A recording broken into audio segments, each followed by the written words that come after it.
तो साथियों, मैं पहले हिंदी में ब्रीफिंग करूंगा, उसके बाद मैं अंग्रेजी में बोलूंगा। आज करीब 1.5 घंटे के लिए हमारी जो संसदीय रणनीति ग्रुप है, पार्लियामेंट्री स्ट्रेटेजी ग्रुप, उसकी दूसरी बैठक हुई है।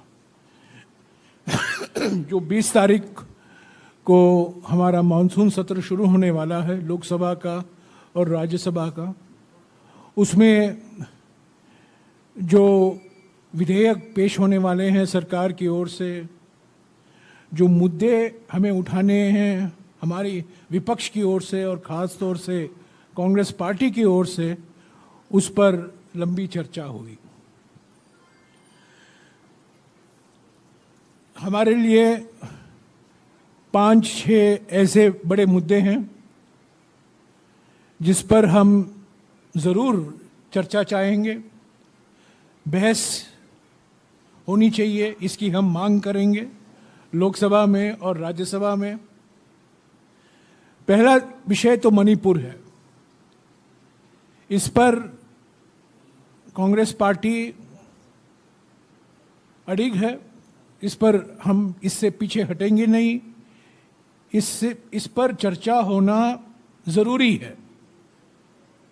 शुरुआत में ही इस पर बहस होने की ज़रूरत है।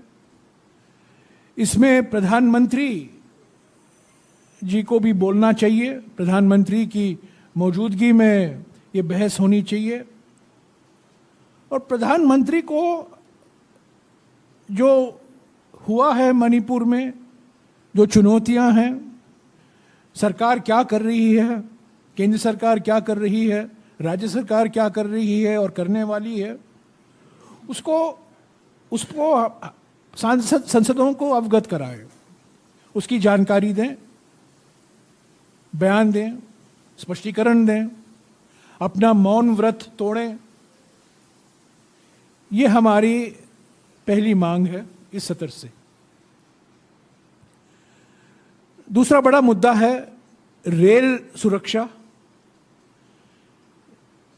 हमने देखा है कि वंदे भारत के नाम पर, इनॉग्रेशन के नाम पर जो कॉम्प्रोमाइज, जो समझौता हुआ है रेल सुरक्षा को लेकर, रेल सेफ्टी को लेकर, और इसका सबसे दुर्भाग्यपूर्ण मिसाल जो हमें देखने को मिला है बालासोर में। इस पर क्योंकि रेल बजट पेश नहीं होता है, रेल मंत्रालय में जो चुनौतियां हैं, जो काम हो रहा है, जो नहीं हो रहा है, उस पर सांसदों को बोलने का मौका नहीं है विस्तार से।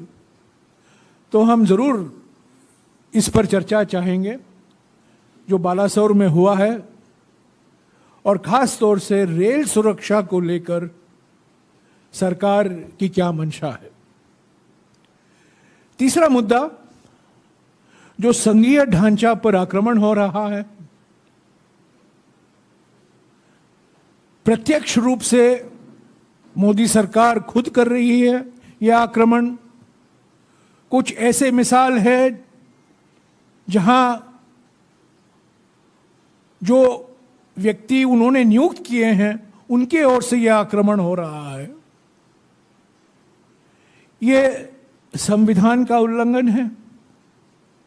चुने हुए राज्य सरकारों पर यह सीधा आक्रमण है, मोदी सरकार के द्वारा, राज्यपालों के द्वारा।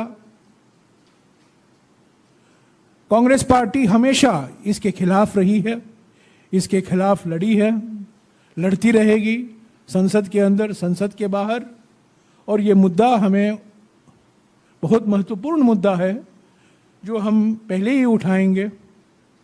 जो संघीय ढांचा, जो फेडरल स्ट्रक्चर है, उस पर जिस तरीके से रोज आक्रमण हो रहे हैं मोदी सरकार द्वारा, मोदी सरकार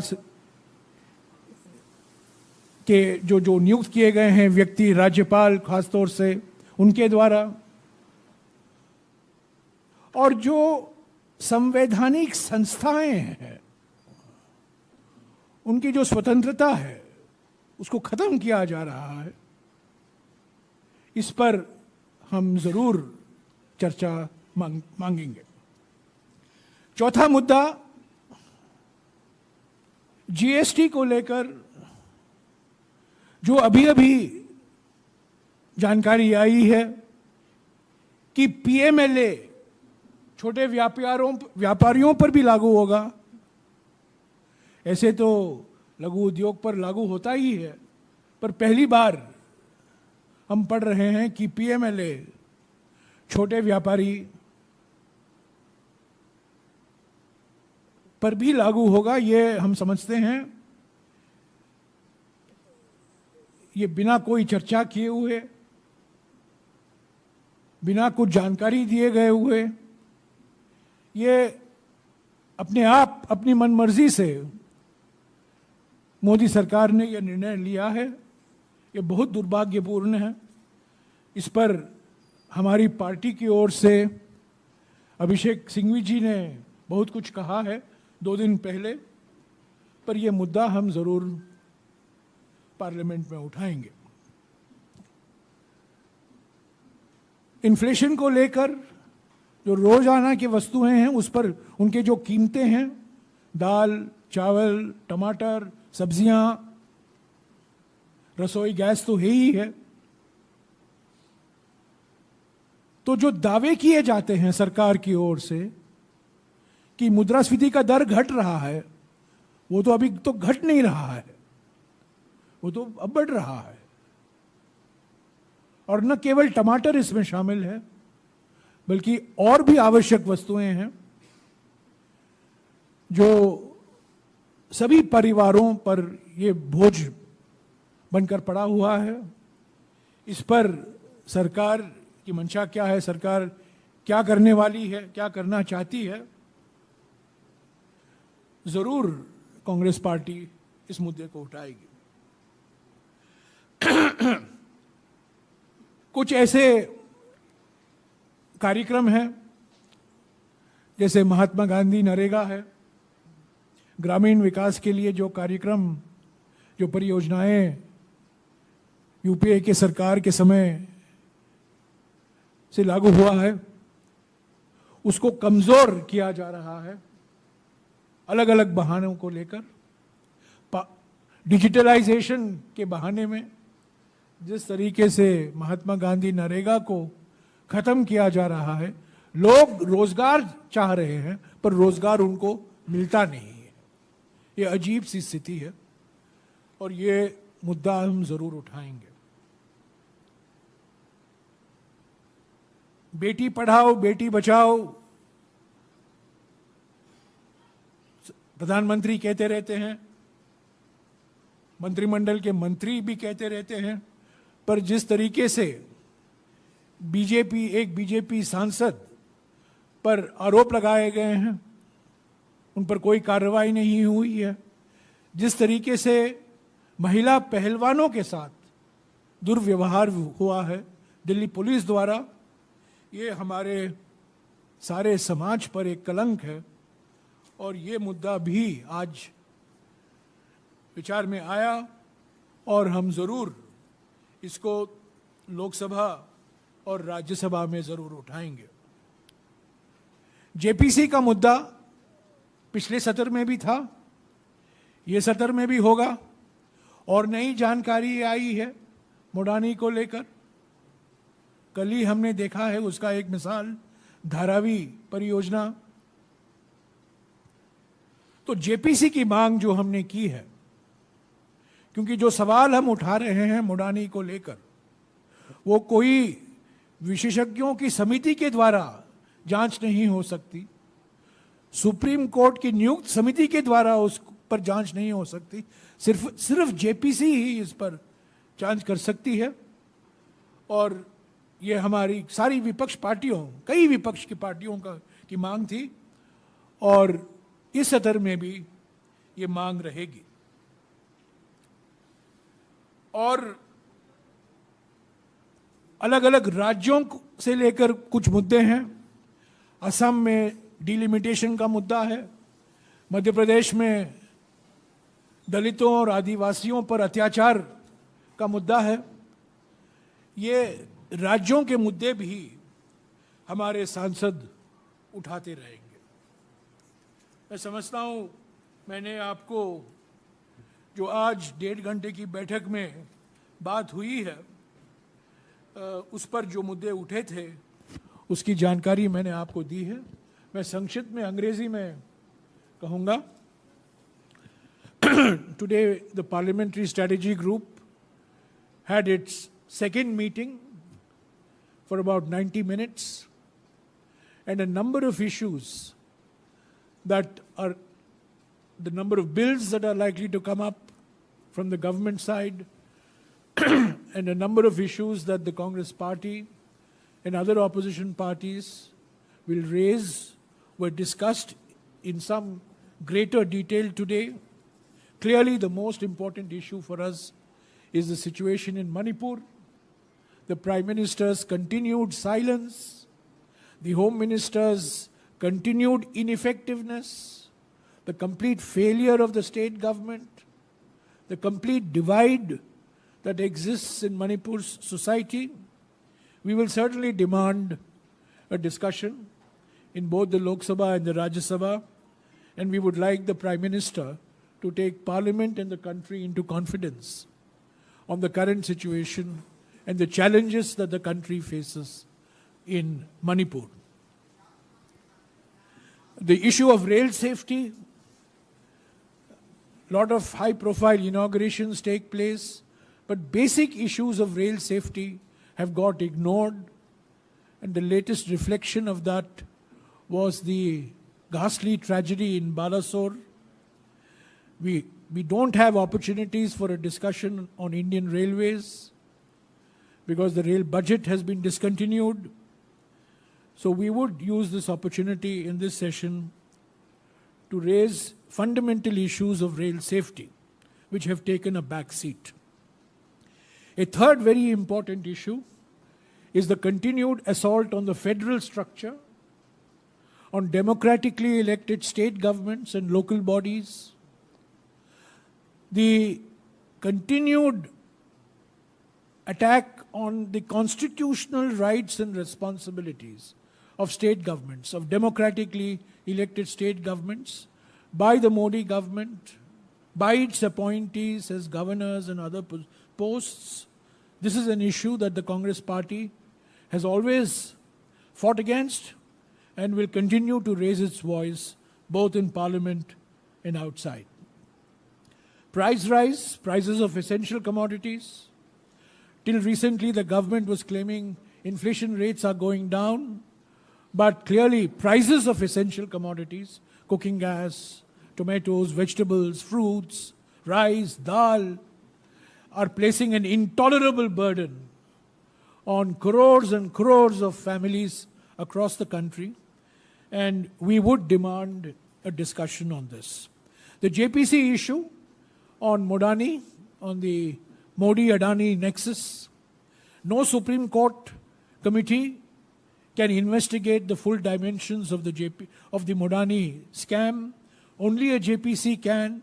New revelations have come up since the monsoon session of Parliament, and we will keep this demand for a JPC alive in the monsoon session as well.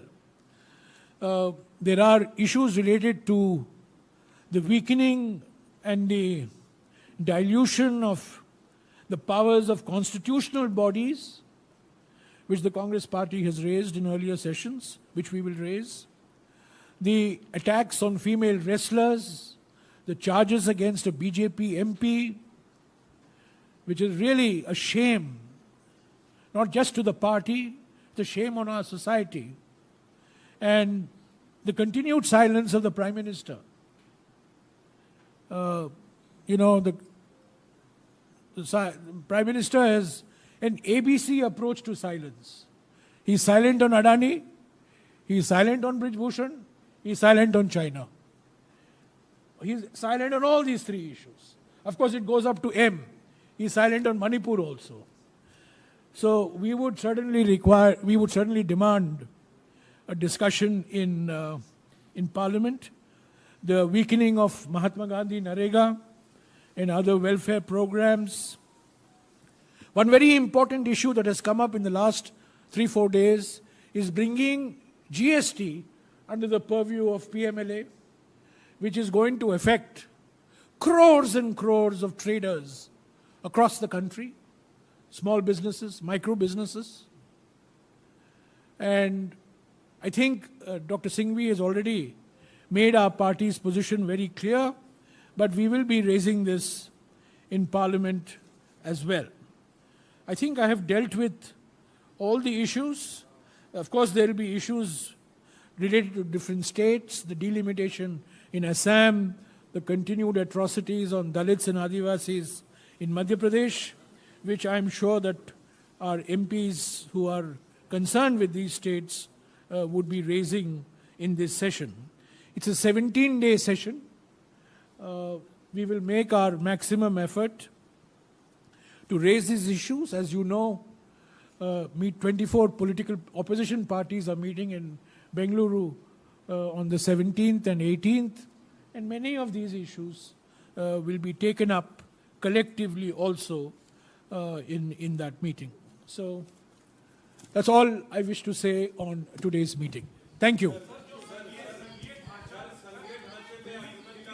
मैंने साफ कहा है, जो आक्रमण संघीय ढांचा पर हो रहा है, जो चुने हुए सरकारों पर आक्रमण हो रहा है, प्रत्यक्ष रूप से और अप्रत्यक्ष रूप से मोदी सरकार द्वारा और मोदी सरकार के नियुक्त किए गए व्यक्तियों के द्वारा, उसके हम खिलाफ रहे हैं और रहेंगे, और इसके खिलाफ हम लड़ते रहेंगे. धन्यवाद.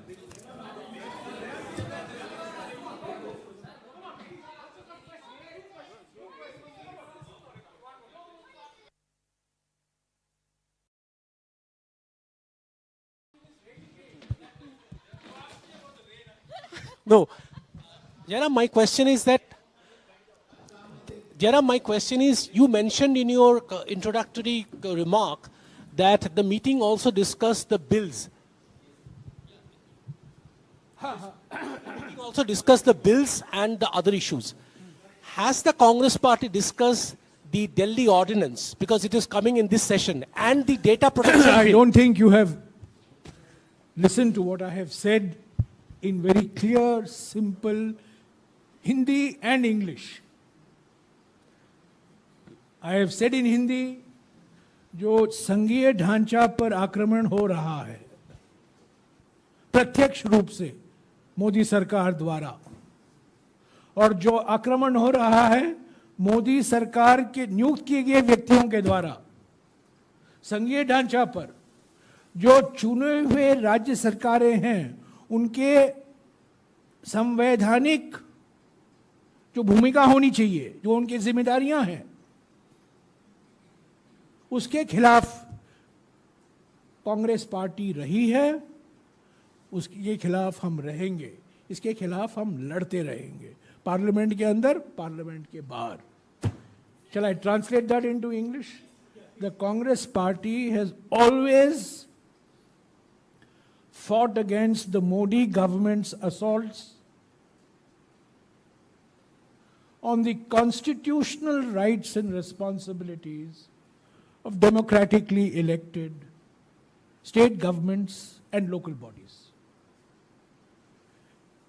This assault comes directly, and this assault comes from the appointees of the Modi government, like the governors. Congress party has opposed it. We have opposed it in Parliament. We will continue to oppose. There is no question of not opposing it. This is a brazen assault on the Constitution, various forms, and it takes various forms. Constitutional bodies are constitutional agencies are misused.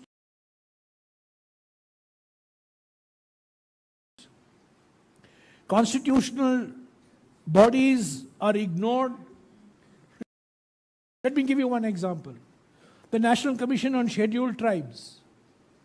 Very important example. जो राष्ट्रीय आयोग है अनुसूचित जनजातियों के लिए। यह आयोग ने साफ कहा था मोदी सरकार को कि जो फॉरेस्ट कंजर्वेशन के नियम हैं हम इसके खिलाफ हैं, ये आदिवासियों के खिलाफ है, पर उनको नजरअंदाज किया गया। So this is the way constitutional bodies and constitution is treated.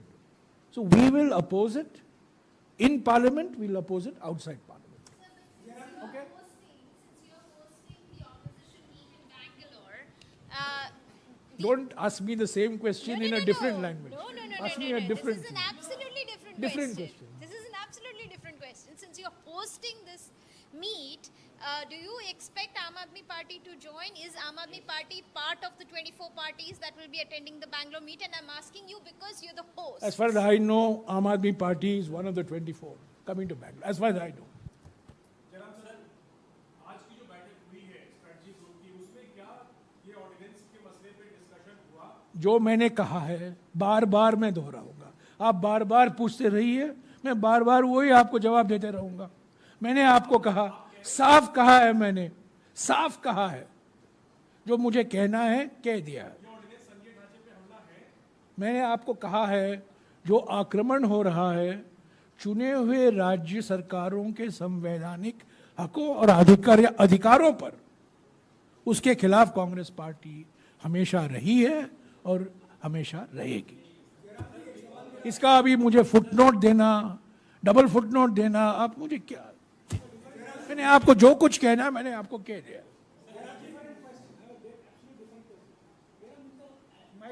Mic.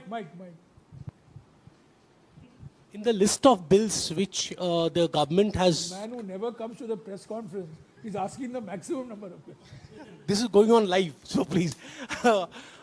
In the list of bills, the government has also said that they are going to bring the digital personal data protection bill. We are Has the completely opposed Congress, to it. We are completely opposed to the why? personal data protection Why? bill because there was a committee that was set up on the previous bill. That committee met for 2.5 years. Incidentally, the current minister of telecom and railways and the current MOS for electronics and IT were members of that committee. Of course, before they became ministers in July of 2021. That committee made some 92 recommendations. Those recommendations were ignored. And they've come up with a new bill which is worse than the bill that had gone to the Joint Parliamentary Committee. What's the original? Yeah. We will oppose the Forest Amendment Bill.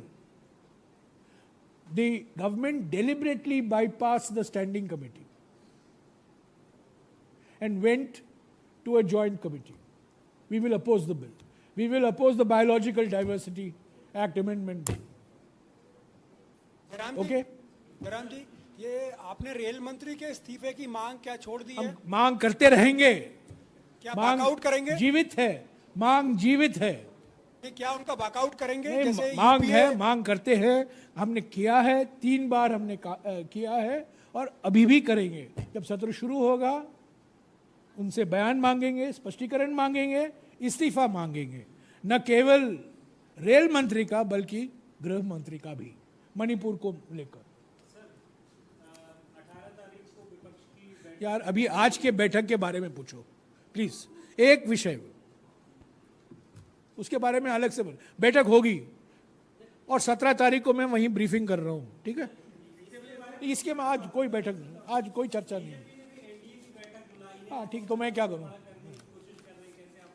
चलिए, और कुछ?